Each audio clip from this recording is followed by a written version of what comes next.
the temperature within streams. There is a lot, there are a lot of different inputs. There are a lot of different variables, and there have been a lot of different academic studies of various inputs and variables individually. And the paper that I'm going to reference here in a minute has sort of surveyed all of that to try and put a framework around what is influencing the temperature in our streams. So you can see on the left the authors of this paper. It's called Impacts of BMPs and Habitat Restoration on Water Temperatures, Opportunities to Mitigate Rising Water Temperatures.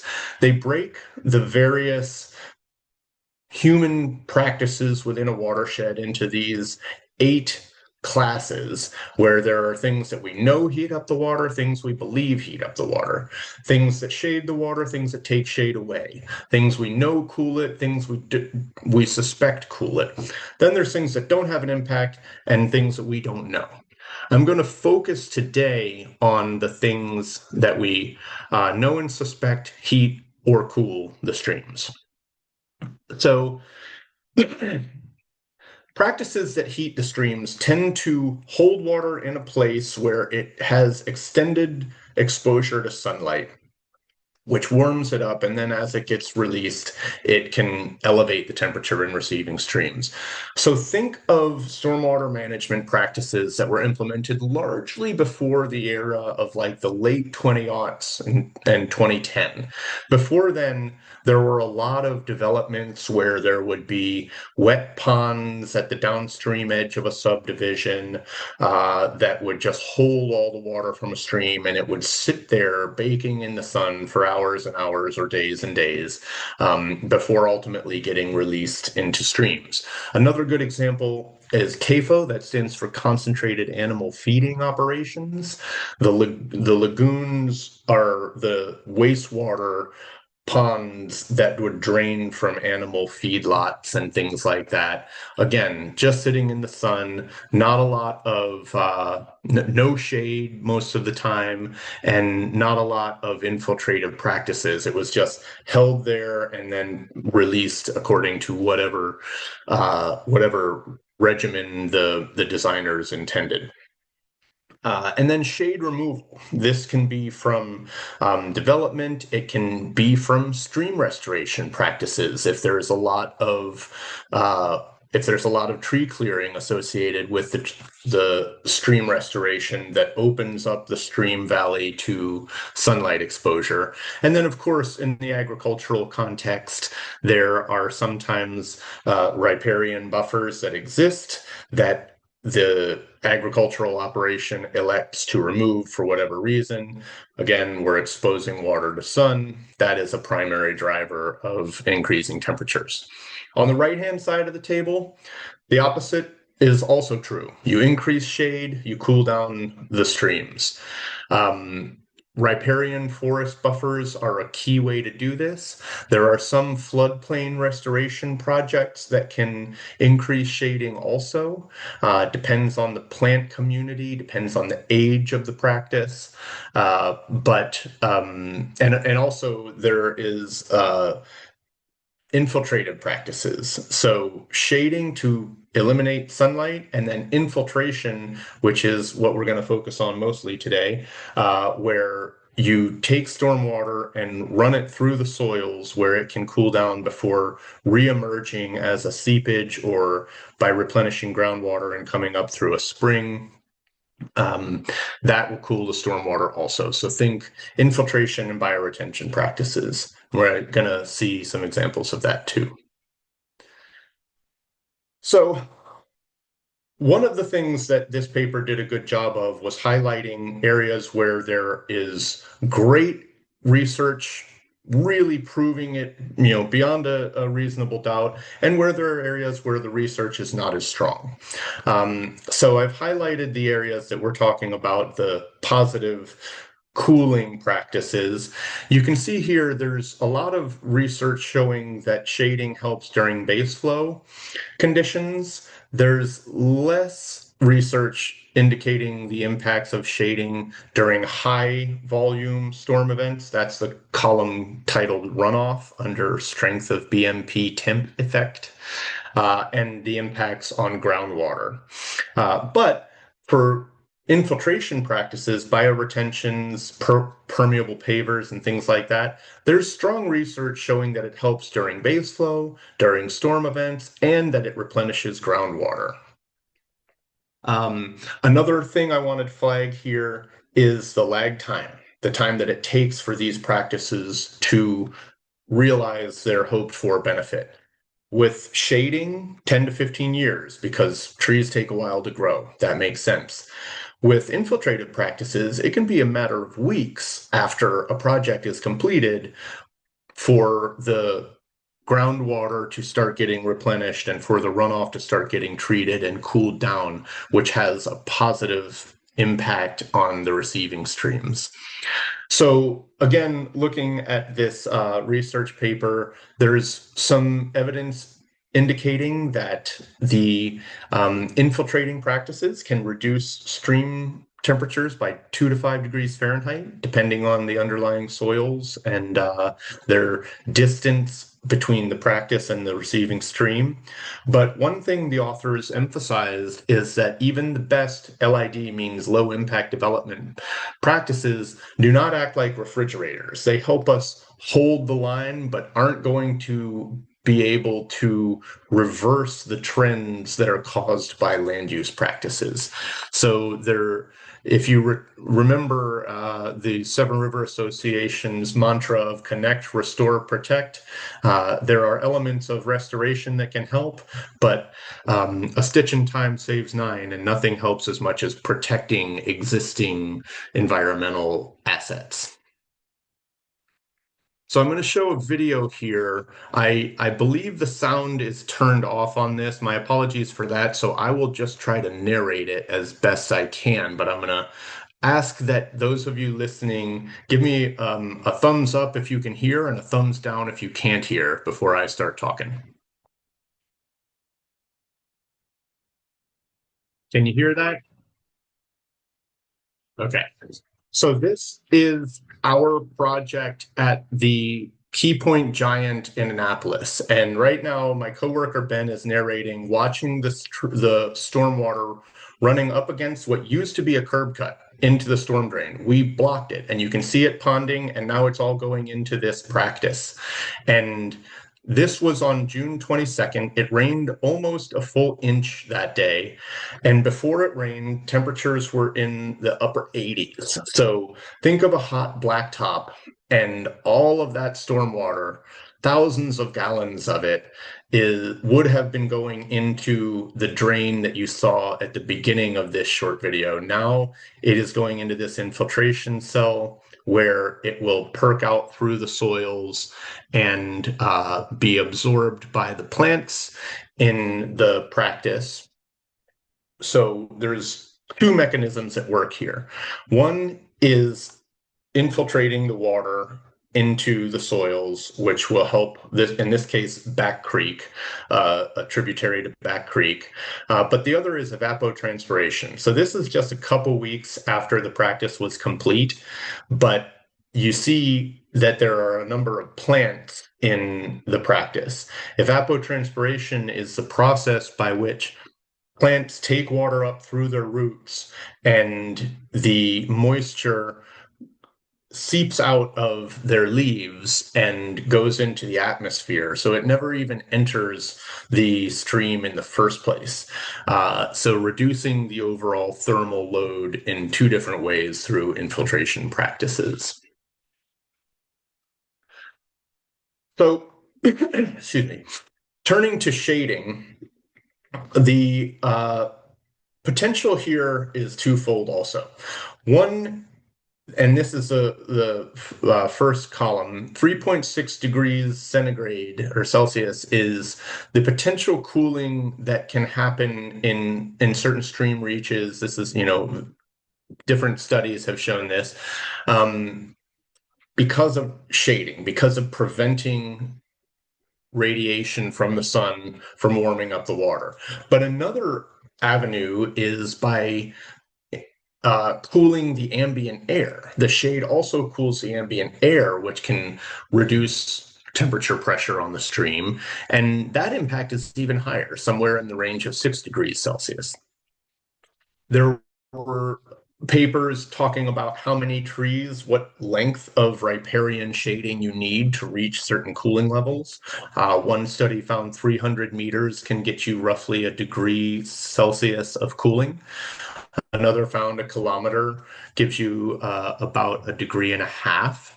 So it doesn't need to be an entire stream. It can be, just a few hundred meters can make a recognizable difference in the stream temperature.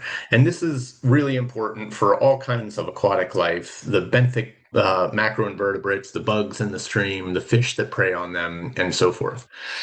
Now, returning to the lag time, newly planted trees can take up to 15 years to grow tall enough and thick and lush enough to provide the kind of shading that we're hoping for here.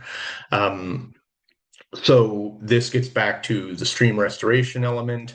A lot of times stream restorations are intended to reduce erosion or to reduce nutrient loading and can do that, but the structural elements of a practice can sometimes require removal of trees.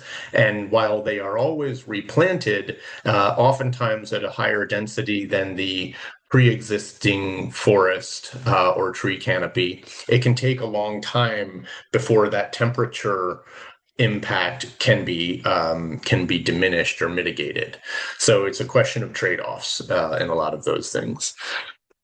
Another thing to consider with shading is not just the direct impact in the riparian area itself, but the impact of shading outside of the stream channel in the upland areas. So if you think about this, it makes sense that if you have cooler soils because they are shaded, the water that perks through them will be cooler before it enters the groundwater and consequently cooler when it reemerges into a stream. This effect is especially important and pronounced with respect to impervious surfaces. So if you have a driveway, for instance, with a lot of sun exposure during the day, when a rainfall happens, this summer thunderstorm pattern we're all familiar with, where it's a sunny day until 3 or 4 in the afternoon, and then we get blasted with a storm, and then before sunset, it'll be sunny again. If you are able to plant trees to shade that driveway so that it is not as hot, the water that runs into the storm drain isn't going to be as hot. And in that sense, we all have the ability to help improve the conditions, the temperature conditions in our streams, simply by shading the soils and especially the impervious surfaces that we have some influence and control over. Again, this is a graph that talks about the cooling effect and the lag time that these various practices have. I put this slide up again because of the rightmost column where it says how can the impact be enhanced or mitigated. One of the things with infiltrative practices is that sometimes urban soils make the ability to infiltrate a little bit tougher. There will be a lot of compaction of those soils from prior construction. There might be utilities in the way that mean you can't excavate to a depth that you would like to install in more infiltrating sorts of soil media. So a lot of times the temperature cooling effect of these practices can be lessened somewhat if there needs to be an underdrain, for instance. Okay, so that's some broad conceptual framework stuff about how streams work, how BMPs can influence streams. Let's bring it home to the Severn. This map shows areas within the Jabez branch part of our headwater streams that are designated as impaired by temperature under the Clean Water Act. And we're going to show another slide for this in a minute, but I want to call your attention to the section of streams that kind of looks like an M. It's to the left of the clover leaf. I don't know if you guys can see my cursor, but I'm circling it now. So this area in particular is one I want to focus on in a minute, but I wanted to note why the Jabez has temperature impairments and why there aren't temperature impairments for a lot of the other streams. The reason has to do with the designated uses. The Jabez branch, as many of you may know, has historically been habitat for native brook trout populations. It is the only coastal plain stream system where native brook trout had a self-sustaining population.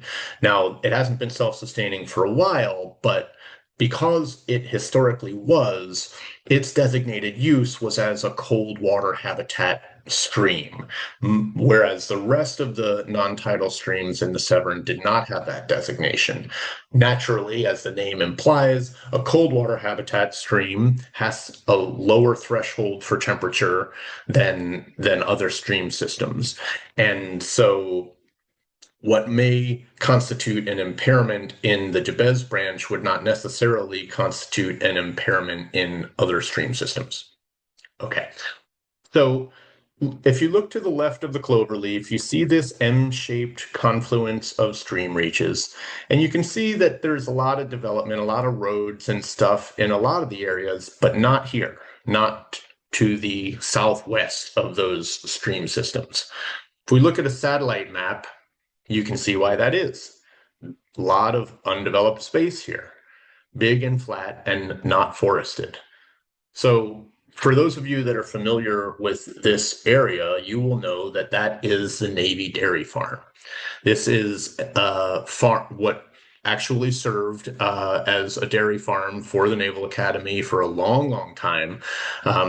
And now it is still owned by the Department of Navy, but it is leased by Anne Arundel County. And it has grown various crops since it stopped being a dairy farm and has served some sort of tourism, agribusiness kind of purposes also. The middle branch of this, if you can follow my cursor, it moves along to this road and then makes a hard left. It's actually a little more visible here. You can see how there's this sort of unnatural bend in the stream. That is a ditch alongside of an area that has traditionally been used as a corn maze. So this is a perfect example of a place where some added tree canopy would really make a huge difference in terms of cooling the stormwater that flows through that ditch. Now, here in the bulk of the farm, it's been graded and tilled for over a century. There's not a lot of stream channel running directly through here, but this gets back to the benefits of shading within the upland areas of a watershed. Right now, with row crop agriculture, this has a lot of direct sun exposure. In the summertime, these soils are going to be a lot hotter than they would here or here, where there's a lot of forest cover. Which brings us to our first call to action. The dairy farm is in U.S. District 5. That is Steny Hoyer's district. As many of you may know, Steny Hoyer is not seeking re-election after this Congress. And the box on the right-hand side shows the candidates that are looking to replace Representative Hoyer. Mr. Chafee is the Republican nominee. Mr. Bofo, forgive me if I mispronounce that, is the Democratic nominee. So in all likelihood, one of those two gentlemen will be our next representative for District 5. I bring all this up because federal law prohibits the Navy from selling the property to the county.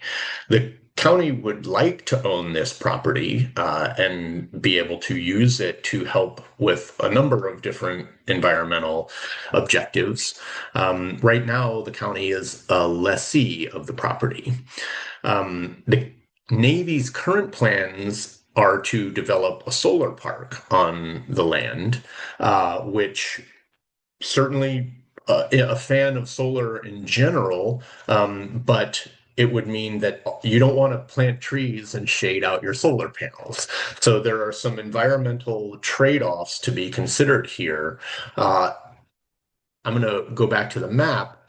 If you look at the area in the upper right of the farm parcel, you can see some land that this is kind of on the lower end where there may be a lot of uplift from putting in trees or even a wildflower meadow or something that has a taller plant than grass or than row crop ag.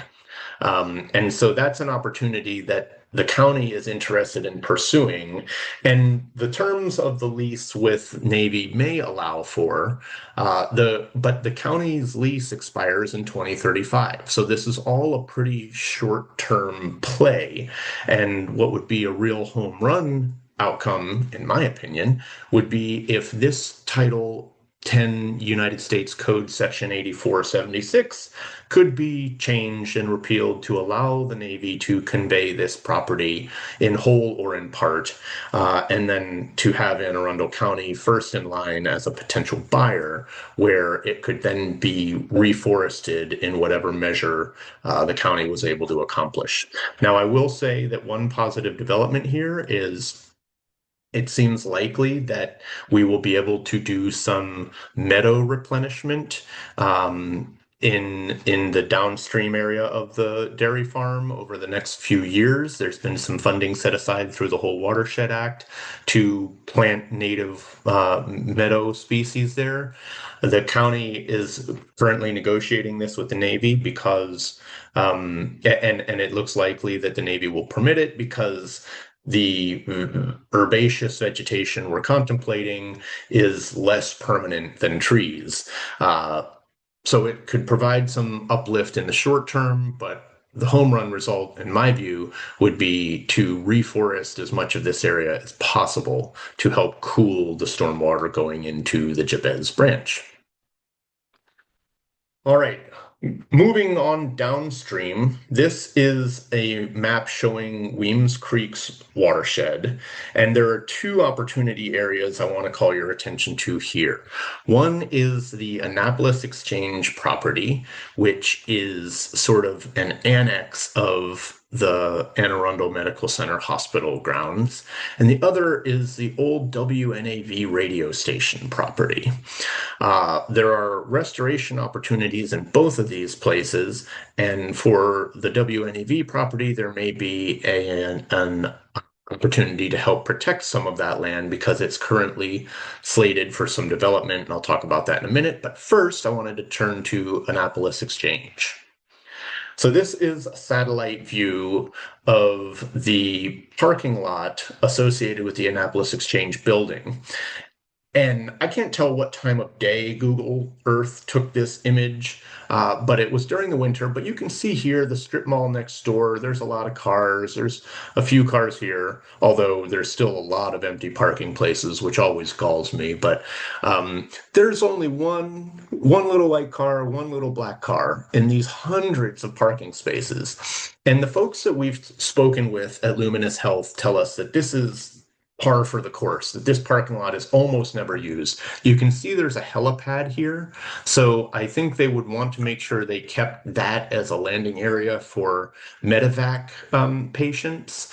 But much of this parking just never gets used. The hospital has tried to do special events out here, food truck parties and things like that to try and make use of the space. But in my view, I think that we could do a lot better by putting in some practices to help infiltrate all of the hot runoff that goes straight off of this parking lot into the stretches of Weems Creek that you can see reflected as blue lines on the right-hand side. Now, with our Severn River Action Plan, we have gone out to photograph the site. You see the photos on the left. There is a rough conceptual ideas for some bioswales and infiltrative practices that are sketched out on the right by our friends at Center for Watershed Protection. But this seems like a prime opportunity area for me for a couple reasons. One, a huge amount of impervious surfaces, about 4 acres of asphalt. Two, it is in institutional ownership as opposed to being owned by, John and Jane Doe. Grant funders tend to like places that have a commercial or an institutional owner because there's a little bit more continuity of ownership, a little less likely to be bought and sold as often. There's more accountability to the practices there. They may have a larger stormwater fee that they would be interested in offsetting by voluntary practices such as those sketched on the right-hand side of the slide. And we're not starting from nothing. We have included this in the Severn River Action Plan. There's some conceptual ideas.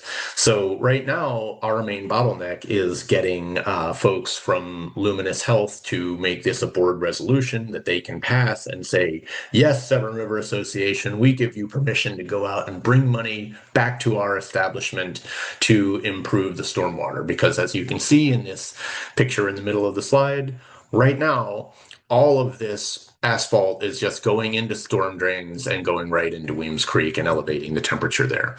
So if any of the people on this call are tight with people in leadership at Luminous Health or on their board, please reach out to us and let us know. We would love to work any angle we can to get official permission from the hospital to do some stormwater management work here at the Annapolis Exchange.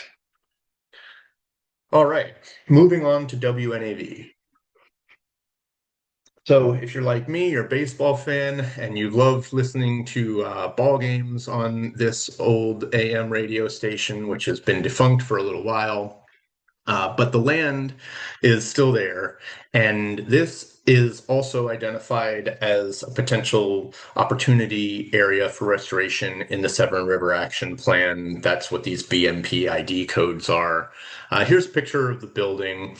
But in addition to restoration opportunities, and perhaps in place of restoration opportunities, this is an opportunity for protection and advocacy work because this area was sold in 2023 by the Sajak Broadcasting Corporation to some real estate developers who are looking to do a redevelopment project and build some townhouses here. And I want to say right up front, redevelopment is the way to go whenever possible. This is not a completely forested parcel. As you can see, the right-hand side of the parcel is all mowed grass, not providing a lot of environmental benefit. There's parking lot, there's the old building itself. But the conceptual development plan currently before the city's planning commission does contemplate clearing about 1/3 of an acre of trees. We want to make sure that the development that goes in here, whatever shape it takes, does comply with the FCA is the Forest Conservation Act. Forgive me, I had to try and put a lot of text on the left-hand side of the slide here, so I'm using an acronym. We want to make sure that Forest Conservation Act requirements are met on this site. And some of the upshot here is that this place was built long before the advent of modern stormwater management. So whatever townhouses go in here are going to have a lot of the environmental site design, the low impact design, that infiltrative kind of work for stormwater management that is a feature of modern stormwater management regulations. We do want to make sure that the Forest Conservation Act is complied with to the letter of the law if possible. And so this is currently before the City Planning Commission, and it is not yet open for public comment, but will be soon, we expect. And And we're going to be keeping an eye on this, and we hope and expect that the city will be mindful of the opportunity they have here to deliver a net benefit to Weems Creek. And so being in touch with the City Planning Commission once a concept is publicly released and available for comment is another action item that if you're interested in helping lend your voice to ours, I hope that you will get in touch about. Okay, so to summarize what we've talked about today, before we move on to Q&A, here are the key points. What is heating the bay is not the same as what's heating the streams. Streams primarily heated by direct sun exposure and hot runoff. Best way to deal with those, preserve existing shade, add new shade, and infiltrate runoff into soils so that it can be cooled and added to the groundwater. There are opportunities for restoration and for advocacy to help improve these things. And the three examples that I called out are Navy Dairy Farm, Annapolis Exchange, and the old WNAV property. If you are interested in getting involved in any of those, please email us at info@severnriver.org, and we can make sure that we note your interest and stay in touch as these things develop. And with that, I will leave it open to questions. So if you have a question, please raise your hand or drop it in the chat, and Sarah can help call these to attention. I see there's a couple in there already. One from John. Can you email us the slideshow for reference? Sarah's already responded to that. And then another question about whether there's a trade-off in nitrogen and phosphorus contribution of plantings versus heat modulation. Let me see, John, if I can restate this to demonstrate my understanding. So the trade-off of nitrogen and phosphorus, the two key nutrients in the Chesapeake Bay restoration effort, versus heat modulation. So maybe for what you're thinking here is, for instance, deciduous trees drop leaves, which have a nitrogen load associated with them. So is the question whether a tree's like a tree will contribute more nitrogen to a stream, and is that worth it compared to the temperature cooling that it offers? Uh, and John, I don't know if you can come off mute. We could maybe have a quick little dialogue here to make sure that I'm understanding what you're saying. If Sarah can give you permission to unmute. There you go. Can you hear me? Mm-hmm.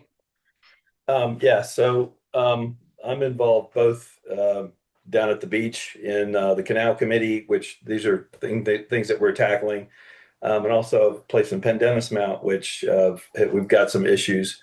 One of the discussion points was that while it's admirable to try to improve pervious surface areas, if people establish lawns and a lot of plantings and then fertilize them, there is a big trade-off of nitrogen and phosphorus going in and seeping in that may offset some of the benefits of the perforation or the permeability and the water percolating through. Sure. Okay. Yeah. Well, okay. Certainly that is true. Grass is better than asphalt. Not by a huge measure, but better. But if grass can only exist with a heavy fertilizer input, then, again, obviously all of those would be very case specific, but assuming that you're close to a receiving waterway and not miles and miles from a stream, and that's basically everywhere in our watershed, you're probably within 1,000 feet of a blue line stream somewhere. Then yeah, the nitrogen, if you are planting a lawn and fertilizing it a lot, the nutrient inputs are almost certainly going to lend to boost eutrophication and offset whatever temperature cooling happens from it. So, again, with trees and native species of plants, native species of herbaceous plants, if you have a view of the river and you don't want to plant a tree to interrupt that, you could still plant plants that grow 3, 4 feet high that will have deeper roots that can infiltrate water better, that will provide more shade to the soils, and help cool streams. And so there's always something better than a heavily fertilized lawn is the top line answer, I suppose. Jim asking for an update on septic tank project in Sherwood Forest.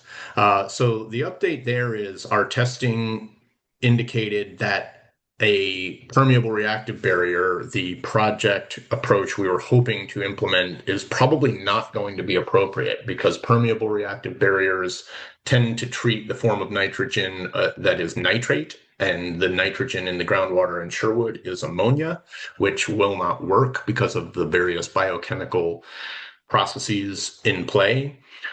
So we've sent a report to the Sherwood Forest Club expressing these findings, offering to decommission the wells, although we are happy to wait on that and allow those wells to stay in place to monitor groundwater conditions for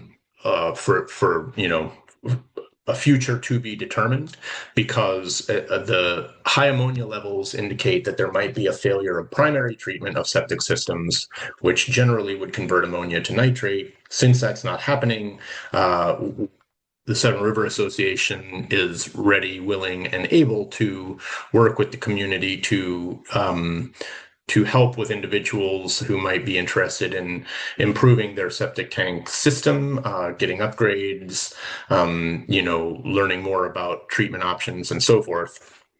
And if those efforts were to pay off, we would be able to note the extent of that payoff if the wells stay in place. So the ball is in the club's court right now to tell us whether they want to keep them or whether they want us to remove them, and we will proceed according to the club's direction on that point. Uh, we've got a comment in here saying, love to see more rain gardens and tree plantings, parking lots throughout the county. Yes, same. The Trader Joe's parking lot owners didn't get back. Yeah, I mean, that is a problem with some commercial property owners, is there's a bit more bureaucracy. I said some funders like seeing an institutional partner because there's sort of more durability, or more perceived at least durability to a project. But the problem is getting it off the ground can be a little bit tougher because it's not like just getting John Doe on the phone and saying, "Hey, John, how about we fix up your stormwater situation?"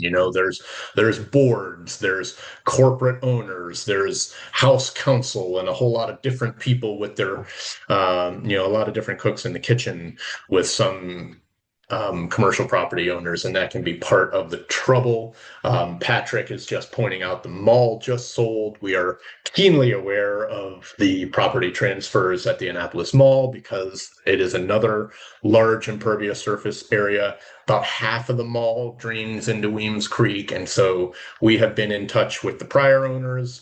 I'd have to talk with my coworker Ben, our restoration manager, Dr. Ben Fertig, to see what the status of dialogue is with the current owners. But we are definitely turning over all the stones we can in the Weems Creek subwatershed to try and get some stormwater infiltration going in that area. From Lynn, can solar projects help with the shade? No, they don't transpire like trees. Yeah, but I've seen sheep and low crop ag benefit from shade. Yeah, I mean, it's certainly possible. The panels are going to absorb the light, which means that light is not going to be hitting the soil. So my view is it would be better than grass. Probably not as good as trees. Whether it would be better than or could be compatible with native plantings, I think remains to be seen. And the answer is probably. I'm sure it would drive up costs to try and come up with shade tolerant species that have some of the same environmental benefits. But that is something that the county is in active communications with the Navy about as the idea for a wildflower meadow, matures. So. All right. Well, are there any other questions? Feel free to raise a hand or drop something in the chat for us. Going once. Here's another couple. Thanks for the update. Great. Yep. Uh, John, who can I contact about runoff from Pendennis Mount? Um, that would be my coworker Ben. That is Ben, Ben, at severnriver.org, and reach out to him. And I mean, I know we have a project going on in East Pendennis Mount, so that's probably not the area that you're talking about, though, John. So as far as the Riverside part of the community. Yeah, okay. Yeah, thanks for putting that in the chat, Sarah.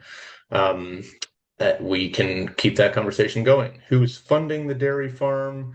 Is that the responsibility of the Navy or the county? Well, if the question, Patrick, refers to funding for the solar project, I don't know. My educated guess is that that would be funded by the Department of Defense to meet some of their environmental energy mitigation targets, requirements, et cetera, but I am not in the weeds enough to know any specific fiscal years or buckets of money that are going towards that. Okay, the clarifying comment was the meadow creation. So if approved, the meadow creation would be funded by the Whole Watershed Act, which would be the state. The county might contribute cost share to that, but we aren't yet at that idea has not matured to the point of being able to say the state's going to do 70%, the county's going to do 30 or anything like that. That all remains to be seen.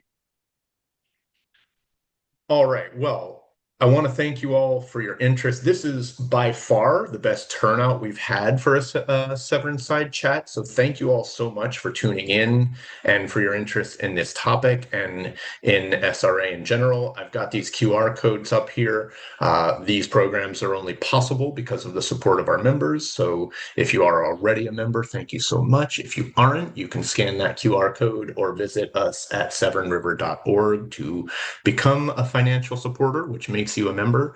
And if you haven't joined our mailing list, this QR code can get you in touch with us where you can see updates about our projects and about what's going on throughout the river. And I hope to see you all again soon. Thank you very much.